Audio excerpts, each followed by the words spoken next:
Saya atau Anda pasti punya banyak sekali teman yang dulunya waktu sekolah itu pintar banget.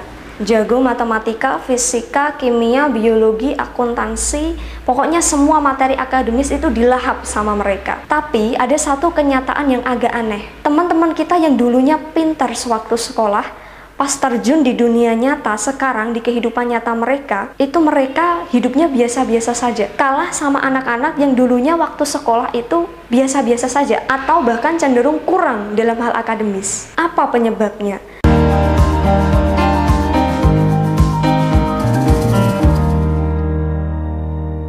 Penyebab pertama, orang-orang yang kita anggap pintar itu ternyata pintarnya cuma teori. Mereka tidak pernah mempraktikkannya. Bener gak? Mereka pintar hitung-hitungan, pintar baca rumus, dan pintar menyelesaikan soal. Tapi ya sudah, cuma sebatas teori. Penyebab kedua, orang yang hanya pintar secara akademis, mereka jadi terlalu sering berpikir. Mereka lambat dalam take action.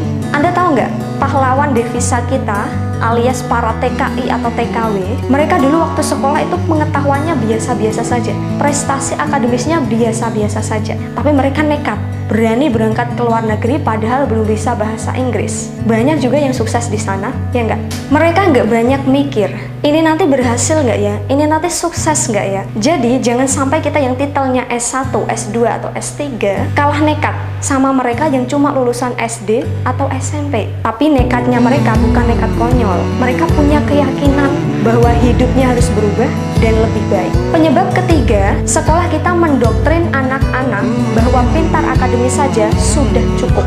Buktinya setiap hari kita dijejali dengan materi akademis. Cara belajarnya menghafal. Tidak ada waktu untuk minat, hobi, atau potensi. Fokus belajarnya ya cuma untuk lulus ujian dengan nilai yang baik. Lama-lama, anak-anak kita itu jadi menganggap bahwa oke, theory is enough. Tapi setelah mereka terjun ke masyarakat, mereka kaget, loh kok gini ya? Ternyata beda yang diajarin sekolah sama yang saya alami di masyarakat. Di masyarakat itu kita harus pintar berkomunikasi, bernegosiasi, mudah diajak kerja sama orang lain, harus punya inisiatif, harus berani mencoba, harus bisa berpikir kreatif, harus pintar baca situasi. Karena kalau tidak, kita hanya akan jadi pengikut. Kita nggak bisa bersaing sama orang-orang yang lebih gigih dan punya pemikiran kritis. Penyebab keempat adalah terlalu mengandalkan teori. Karena sejak kecil kita dididik untuk terus selalu baca buku, menghafalkan teori, tahu banyak informasi itu sangat bagus, dan ini akhirnya terbawa sampai kita dewasa.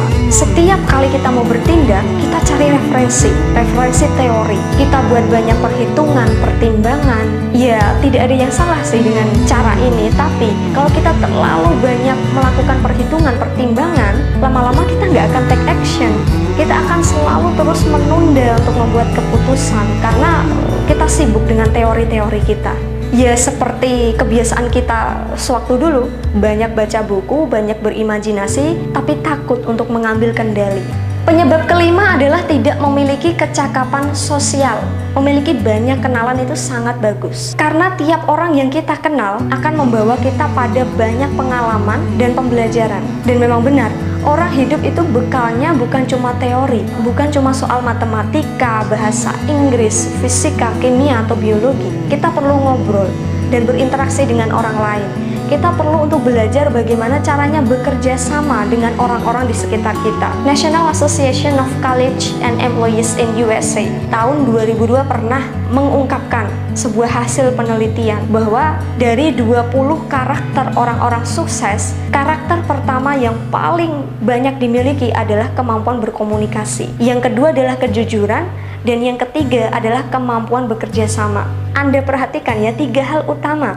Yang pertama adalah kemampuan berkomunikasi, dan yang ketiga adalah kemampuan bekerja sama. 2 hal ini tuh kaitannya dengan kecakapan sosial. Jadi kalau anak kita hanya belajar teori dan melupakan kecakapan sosial, maka mereka akan sulit untuk bersaing di dunia yang semakin kreatif ini. Dan tahukah Anda kalau nilai bagus atau IPK itu urutannya ada di nomor 17 dari 20 karakter itu tadi?